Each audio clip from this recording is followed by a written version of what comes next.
Assalamualaikum warahmatullahi wabarakatuh. Perkenalkan, nama saya Amelinda Zalia. Saya dari kelas Public Speaking Universitas Bhayangkara.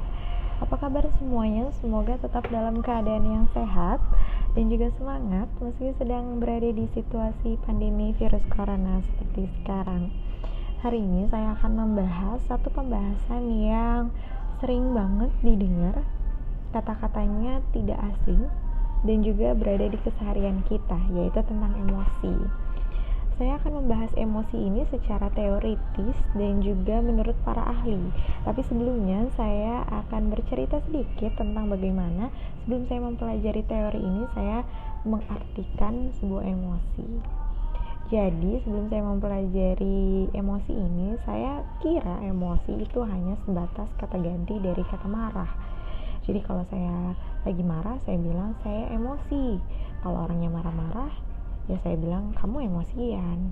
Jadi itu yang membuat saya berpikir bahwa emosi adalah kata ganti dari marah. Tapi sebenarnya tidak, teman-teman. Emosi itu sangat luas cangkupannya. Dia mencangkup semua perasaan yang kita rasakan, baik itu senang, sedih, kecewa, bingung, malu, dan sebagainya. Nah, kata emosi sendiri itu berasal dari bahasa Latin yang disebut emovere, yang berarti bergerak menjauh. Arti kata ini selaras dengan Goleman tahun 2002. Menurut dia, emosi merujuk pada suatu perasaan dan pikiran yang khas, suatu kejadian biologis dan psikologis, dan serangkaian kecenderungan untuk bertindak.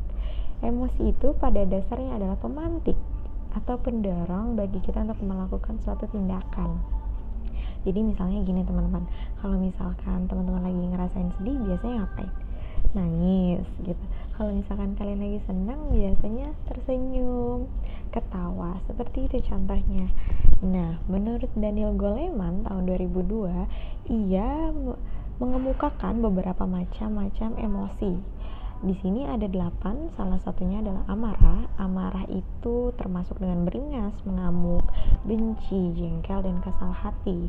Ada juga kesedihan, di dalamnya ada pedih, sedih, muram, suram, melankolis, mengasihani diri sendiri, dan putus asa. Rasa takut, cemas, gugup, khawatir, was-was, perasaan takut, waspada, tidak tenang, dan ngeri, kenikmatan, termasuk dengan bahagia, riang, puas, senang, terhibur, dan bangga, cinta, penerimaan, persahabatan, kepercayaan, kebaikan hati, rasa dekat, bakti, hormat, dan kemesraan. Ada lagi terkejut, terkesiap. Ada lagi jengkel, hina, jijik, mual, muak, dan tidak suka. Malu, ada malu hati, dan kesal. Di sini ada ciri-ciri dari emosi. Menurut Nana Syaudi Sukmadinata tahun 2005, ia mengemukakan 4 ciri emosi, yaitu pengalaman emosional bersifat pribadi dan subjektif.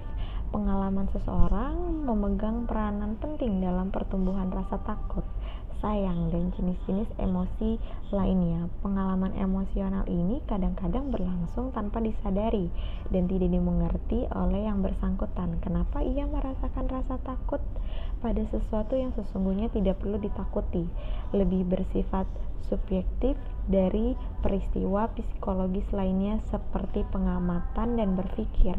Yang kedua, ada emosi diekspresikan dalam perilaku. Emosi yang dihayati oleh seseorang diekspresikan dalam perilakunya, terutama dalam ekspresi roman, muka, dan suara atau bahasa. Ekspresi emosi ini juga dipengaruhi oleh pengalaman, belajar, dan kematangan. Yang ketiga, emosi sebagai motif. Motif merupakan suatu tenaga yang mendorong seseorang untuk melakukan kegiatan. Demikian juga dengan emosi dapat mendorong sesuatu kegiatan, kendati demikian di antaranya keduanya merupakan konsep yang berbeda. Ada lagi adanya perubahan aspek jasmaniah. Pada waktu individu menghayati suatu emosi, maka terjadi perubahan aspek jasmaniah.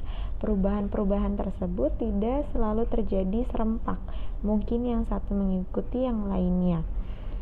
Seseorang jika marah, maka perubahan yang paling kuat terjadi adalah debaran jantungnya, sedangkan yang lain pada pernafasannya dan juga ada yang lainnya.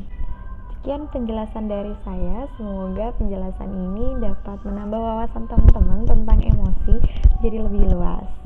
Sekian, terima kasih. Wassalamualaikum warahmatullahi wabarakatuh.